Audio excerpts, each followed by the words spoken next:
Hi, I'm Gene Cavassis, and in this video we're going to build this 24-inch steampunk style clock. So stay tuned.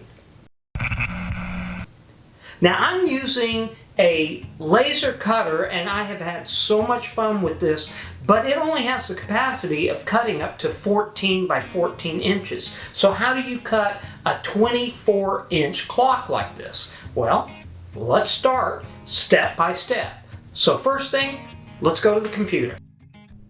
I'm using a software that's called Lightburn. It's a great software and is really easy to learn. Now I'm not going to do a tutorial on showing you how to use this. I just kind of want to show you the flow of this. Now I'm using a basic clock or a Roman numeral clock front, and I'm adding the gears and everything to this.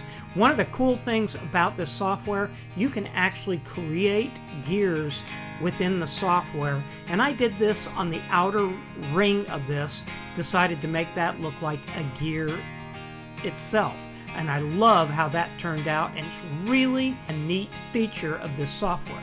You can also go to Etsy and download a lot of gears and anything you need there, and that can be a lot faster too.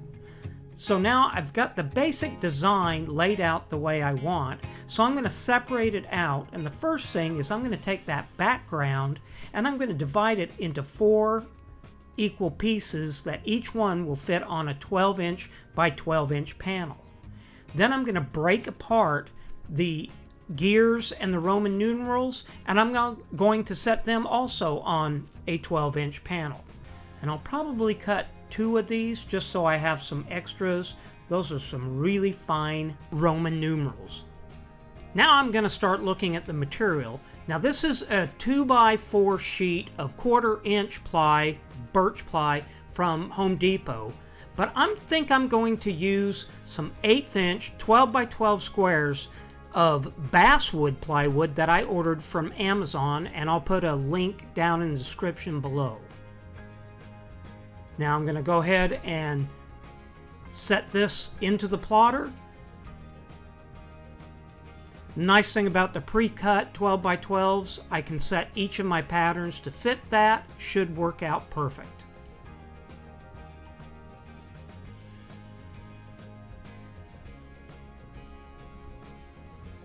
And it's going to do the engraving part first, and then come back and start doing the actual cutting out of the material. Okay, we've got the first one complete, and so I'm always a little nervous, but let's take a look how this turned out. Oh yeah, that cut great. We're going to be fine with this.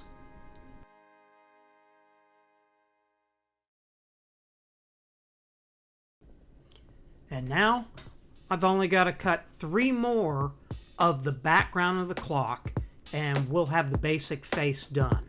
So here we go.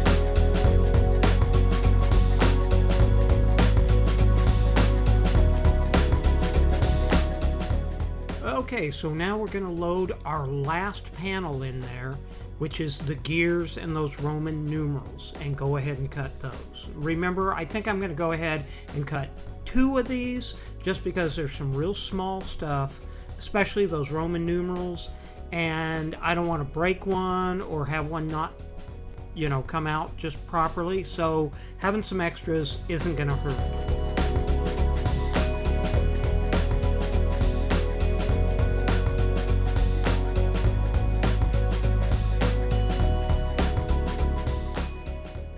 It looks like this cut okay, but I'm still going to go ahead and cut a second.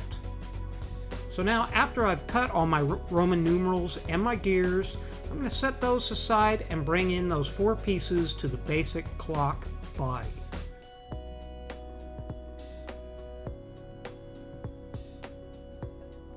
Want to set these together, see how it's going to look. Yeah, that's going to work great. Now, using some scrap wood, it's about the thickness of a stir stick that you'd get from Home Depot.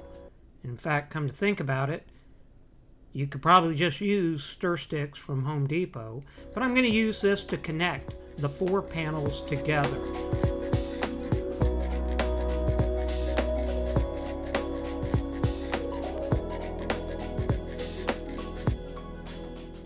Once I have them basically lined up the way I think they need to go,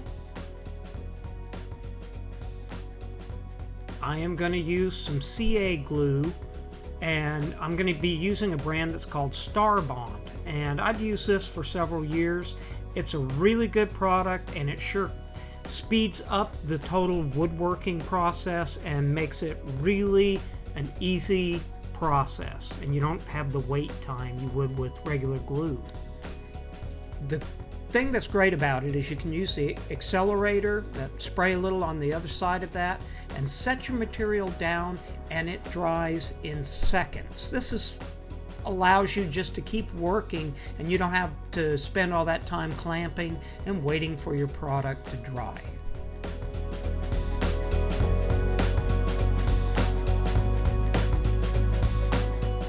I'll speed this up a little bit for time, and yeah, now we're good to go. I like that. Now, I added in some of these small pieces on the front, but I really don't think they added anything to it. So if I built this again, I don't think I'd include that in there. So now I'm going to put a coat of stain on this. I'm using Early American from Minwax, and it does a nice job. The great thing is you could stain or paint or do anything you want with your project just to make it stand out. I wanted the background of this to kind of have a cool finished wood look to it, almost like fine furniture.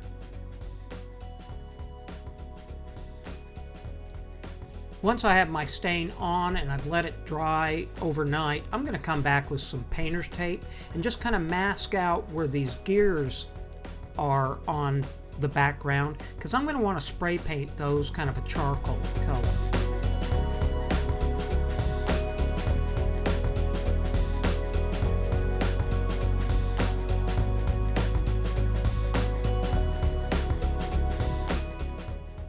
Had Shop Cat in to help me on this one.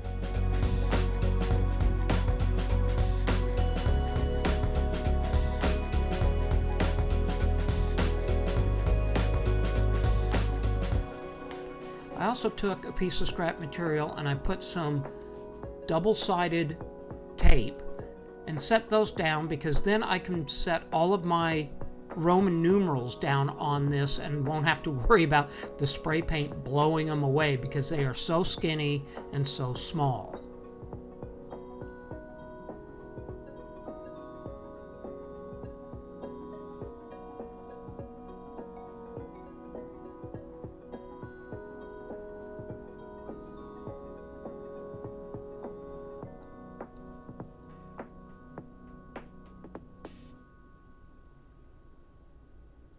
Okay, I'm going to be using some Rust-Oleum spray paint, and this is kind of in a bronze tone color. And this is one of those new heads that you can set to different paths. So far it seems to be working pretty well. You can narrow it down and it works pretty well. And I don't think it really costs any more than the original spray paint. And I've had really good luck with Rust-Oleum. Now, bringing out the Roman numerals, I'm going to use a copper color, once again from Rust-Oleum. I like using the same brand paint, because if I want to come back later and put a clear coat on all of this, having the same brand of paint will also mean that it can handle the clear coat going over the top of it. I've had the mistake of using two different brands and it actually turned into looking like an alligator skin. It was pretty ugly. This I'm happy with. This copper color going on has a really cool tone. And then as the last thing, I'm going to spray some bright red on one gear.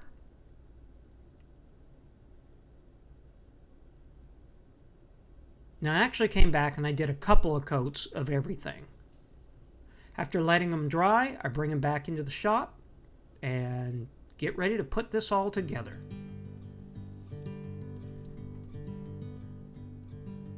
So far, so good.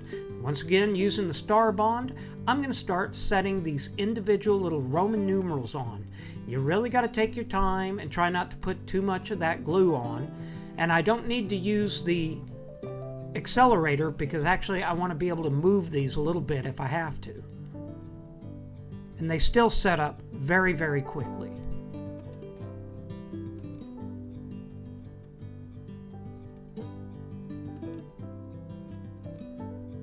The lighting's not showing how well that copper color stands off from the wood, but it really does.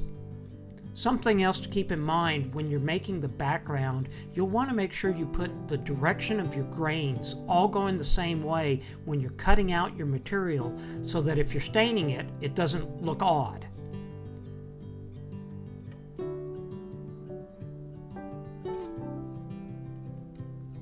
Now I'm going to start doing a little finishing or faux work on these gears. I'm using a kind of a thick acrylic water-based paint and just kind of rubbing it on to the gear faces themselves.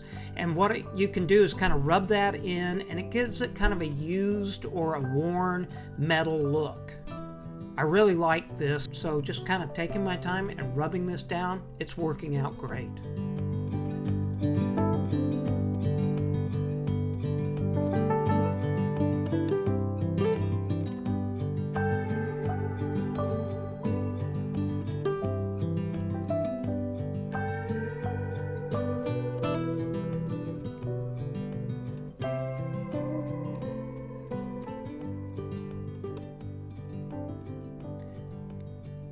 Now I'm going to take a little bit of gold acrylic water base and I'm just going to kind of dry brush and highlight some of the edges, and that'll help it to look like the metal is worn from operating. Now, looking at the basic pattern that I set it up with, I can start adhering all the gears down to the face. First starting with the big gear.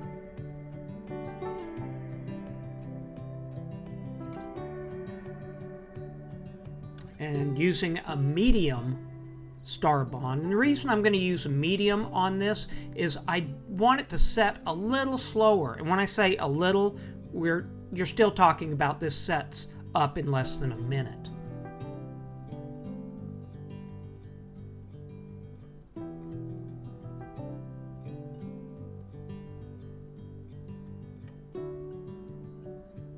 Wow, is my hair getting gray?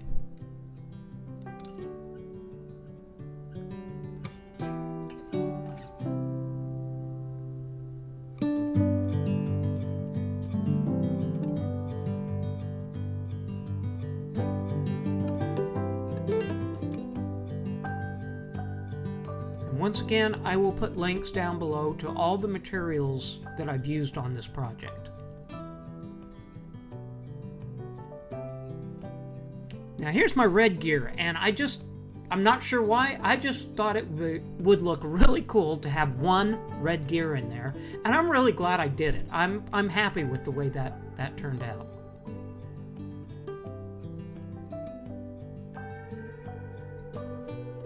Now, let's get down to brass tacks. No, really, brass tacks.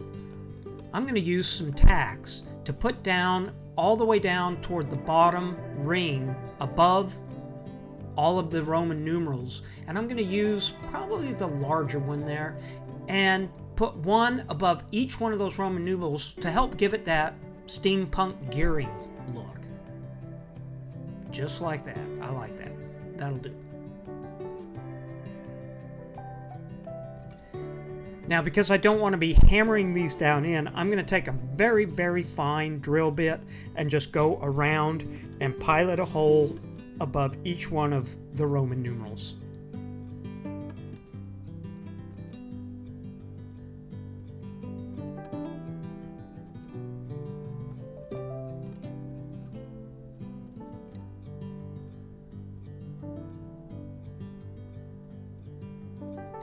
Now I'm going to take the brass tacks, but I'm going to trim them down because the point, the nail part, is a little too long, but they cut very easily with a set of side cutters.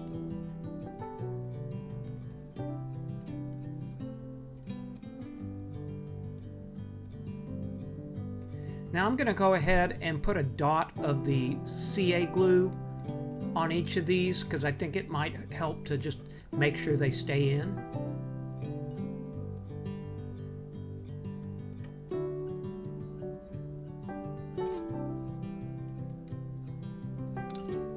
Yeah, that'll work. I like that.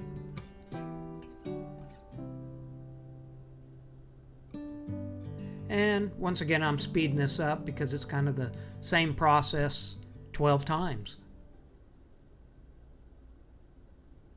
Now I'm going to add the clock to it. Now I'll put a link down below. I got this off of Amazon and it's a 12-inch hand, which is great for this project. It was not very expensive. And it's very simple. You've got a clock mechanism itself, and it takes a AA battery and some simple instructions, the clock hands, and your basic hardware for it. So now I'm going to need to drill a hole in the center so that shaft can pull through, and I think I've got the right size for that.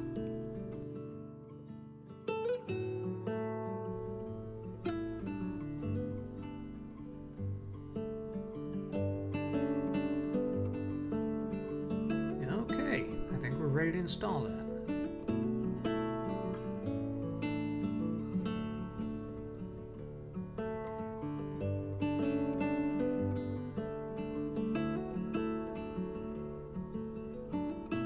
The clock mechanism itself also comes with a wall hook on it, which is great. It'll make it easy to mount the clock on the wall once this is all finished.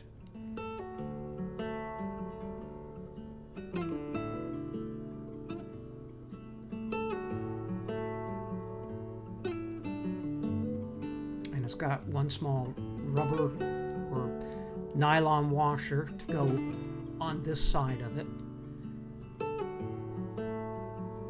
And then it goes through the body of the clock.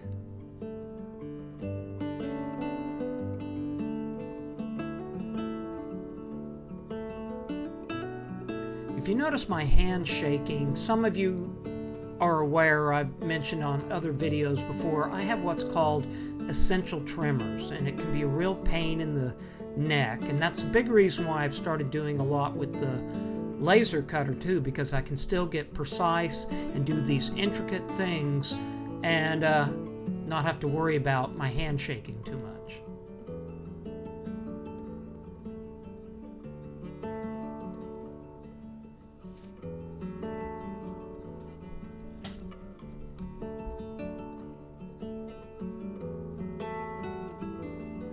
We should be able to put on the hands.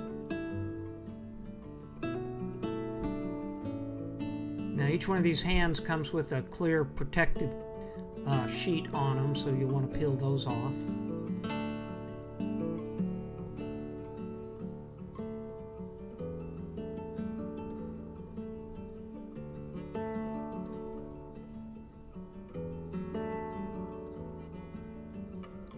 And then each hand has a shape to it, so it fits only one way onto the shaft of the clock, which is very simple and works well.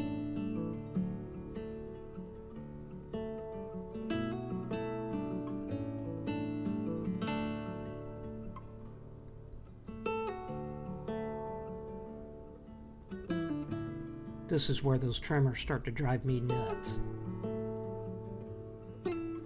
If If you have any suggestions or ideas of how to contain those trimmers, please put it down in the comment section below. I'd love to hear.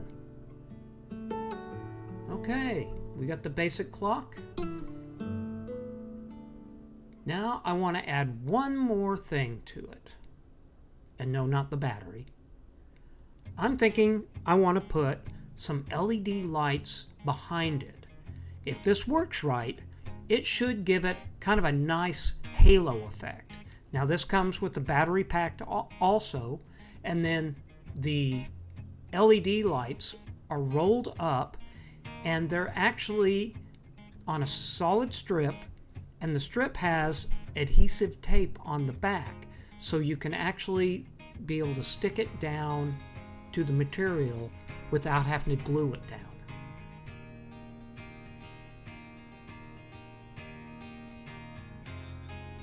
So I'm going to start peeling off the back, that red backing on it. It allows me to now just start kind of setting it down and pushing it through, kind of sticking it down as I go and peeling off the back. And it seems to be adhering really well, so that's good. And it allows me to put a little bit of a curve to it, so I'll be able to get it all the way around the clock without kinking it or anything. So that's really cool. And once I've got it all stuck down, I will come back and press it all down and make sure it's all staying down well. Now when you get to the end of it, you can cut this material by just cutting it between those double copper strips right there. And if you can cut it there, you'll be safe. So there's where I want to cut.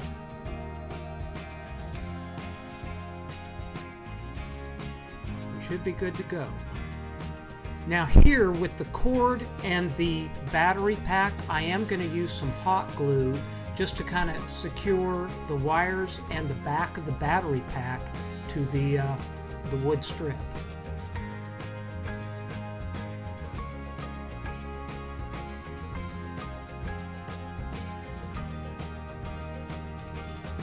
As I have the strip there, I can also secure down the battery pack as well. Set my battery back in.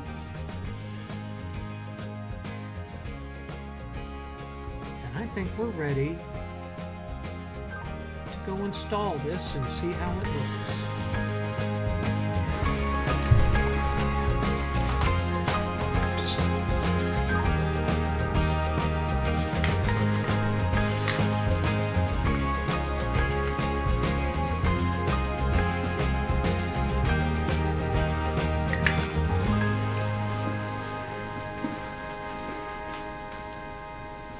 All the materials and the parts I put into links down in the description section below, along with the files if you're interested in picking those up as well.